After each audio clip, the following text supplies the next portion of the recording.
America के top epidemiologist में से एक डॉक्टर एंथनी फाउची का सुझाव है कि भारत में कुछ हफ्तों के लॉकडाउन से कोरोना संक्रमण पर काबू किया जा सकता है। उनका ये सुझाव ऐसे वक्त में आया है जब देश में पिछले 24 घंटे में कोरोना के 4 लाख से अधिक नए मामले सामने आए हैं। इसी के साथ उन्होंने कोरोना को रोकने के लिए अन्य सुझाव भी दिए हैं। डॉक्टर एंथनी फाउची का कहना है कि जिस तेजी से भारत में कोरोना फैल रहा है और जिस तरह से कोरोना की इस दूसरी लहर के थमने का कोई संकेत नहीं दिख रहे हैं, उस स्थिति में कोरोना संक्रमण को रोकने के लिए तत्काल कदम उठाने की जरूरत है।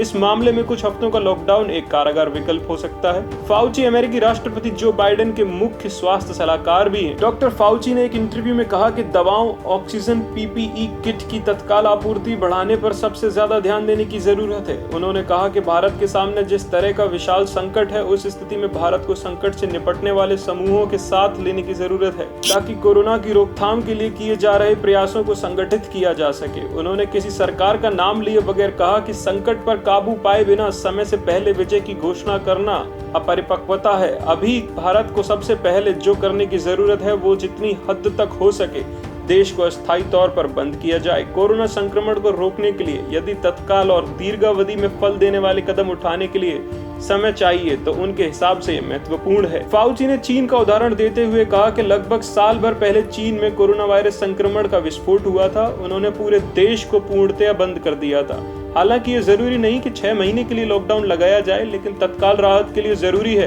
कि लॉकडाउन को अस्थायी तौर पर तब तक के लिए लगाया जाए जब तक संक्रमण के इस चक्र को समाप्त न कर लिया जाए। उन्होंने कहा कि लॉकडाउन से संक्रमण की रफ्तार कम होगी। कोई भी देश को बंद करना पसंद नहीं करता, लेकिन ये एक समस्या तब बनता है जब वे 6 महीने तक चलता रहे। ऐसे में अस्थायी लॉकडाउन लगाने पर विचार होना चाहिए।